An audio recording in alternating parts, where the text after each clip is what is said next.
Living life a little means a lot. James Poetry. Hi, perceptive readers. There's two things I want to talk about, maybe three. Let me mention the topic so that I know I can always come back to it and remember if I get long-winded.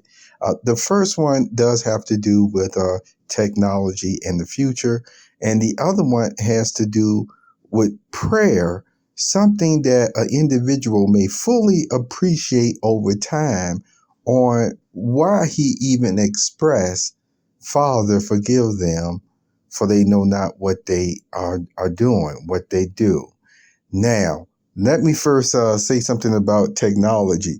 The more I actually continue to study technology, which I've been doing for decades now, it's just very interesting from all aspects of the way that people use technology. Now, granted, in my later years, it went from just software and gaming, if you will, as well, from writing software, some of the best apps that you could use and stuff on your regular desktop computer, to actually, okay, how does irrigation, systems work, and grids and stuff, and why are they so important, and how are they kept running? Is there, such a thing that, again, that no matter what, and I'm not talking just solars, because I know people always, have a mixed feeling sometimes between windmills, and other types of solar catching from winds to sun.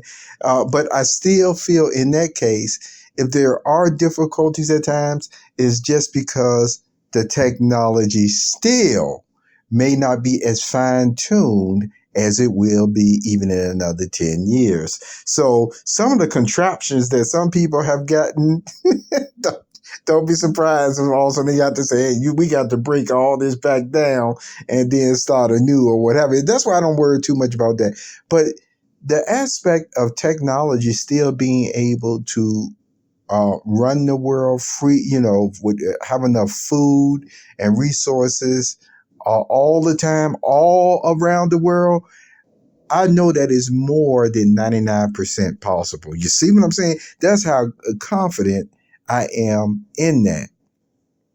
Now, with that being said, though, with technology, I see aspects even today, the way that we use it, where people can think, oh, there's a problem over here, there's a problem over there. And guess what?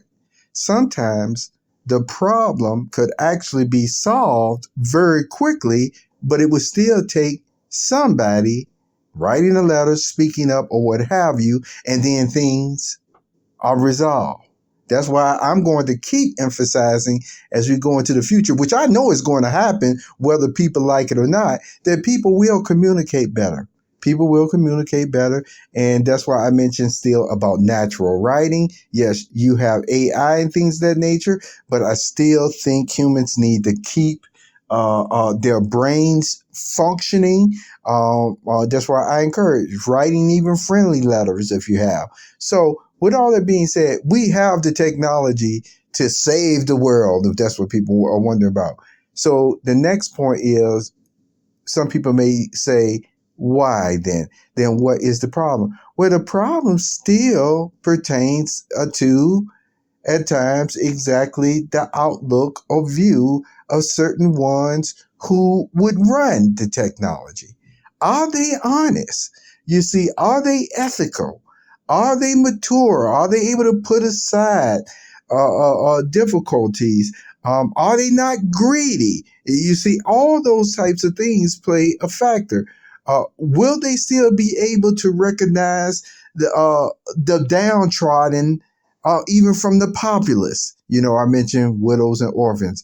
I mentioned, if you go to my sanctuary page, Rainforest Sanctuary page, #1, I give an example about Moses. You see, that movie that many people watch how even though it was actually dramatized, it still brought out an aspect of his personality that you know he was like that. But you'll just have to listen to that further. So you have to continue to strive that as you're learning, as you're getting these A's and B's, 4.0s and higher, continue to train your mind to be as ethically sound and high as your academic marks. And that's what it takes for those type of jobs and responsibilities that you will have. That's just as important.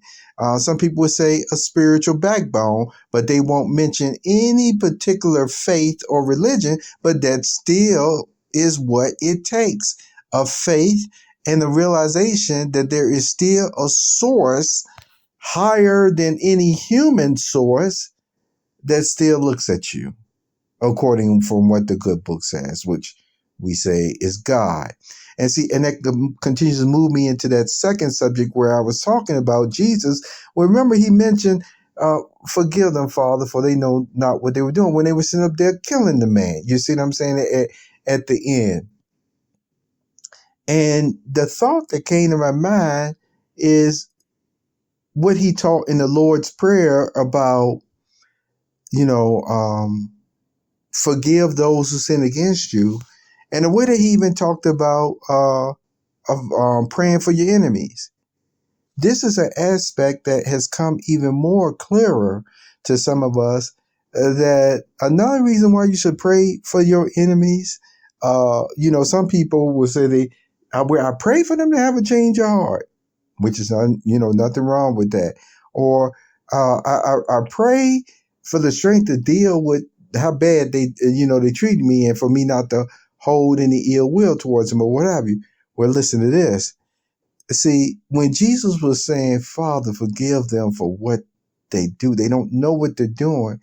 Can you not feel the heartfelt emotion in it, the love in it, that, he knew there were some persons out there and he didn't want anything bad really to still happen to them.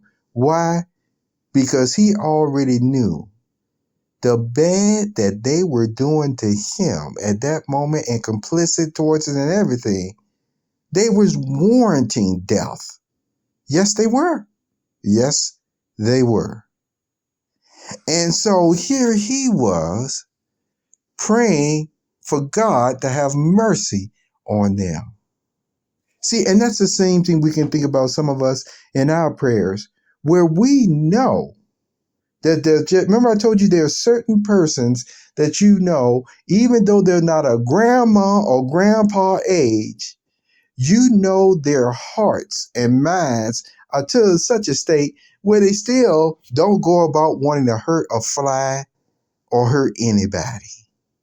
You see, even though they're still in their 20s and 20s between grandma and grandpa age. But they got the heart already of grandma and grandpa for some of these persons that would even be hurting them. And so when you say your prayers at night, you see, and you end up finding out how some of the persons that you don't have nothing but love for are ones that at a drop of a dime will say some of the most unkind things about you, won't speak up for you, even will go along with the crowd when they know straight up lies are being told about you. And you realize that in the scriptures that even God, how he feels about not only persons who disobey him, but how he even feels about persons who he would consider cowards. You don't hear persons talk about that quite a bit because, we know there's a difficult situation at times between learning what is right and then doing what is right. It can get pretty scary at times. But so we don't really, some people really talk about that aspect of it, but it's still in Revelation where it does talk about how cowards would not even be in his new world. And that's just interesting. And I won't go no further than that. So when it comes to prayer,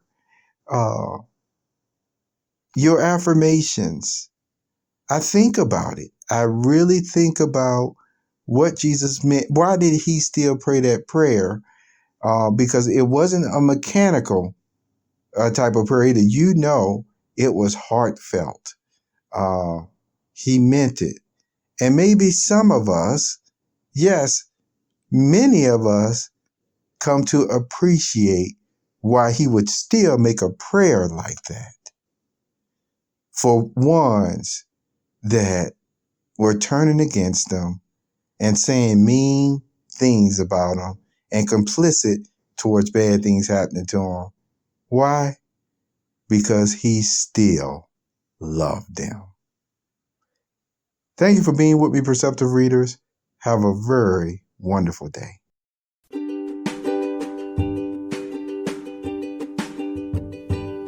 You have just listened to the Perceptive Readers podcast. Remember, until next time, if you read something that encourages you to improve or enhance your life for the better, it becomes your reality.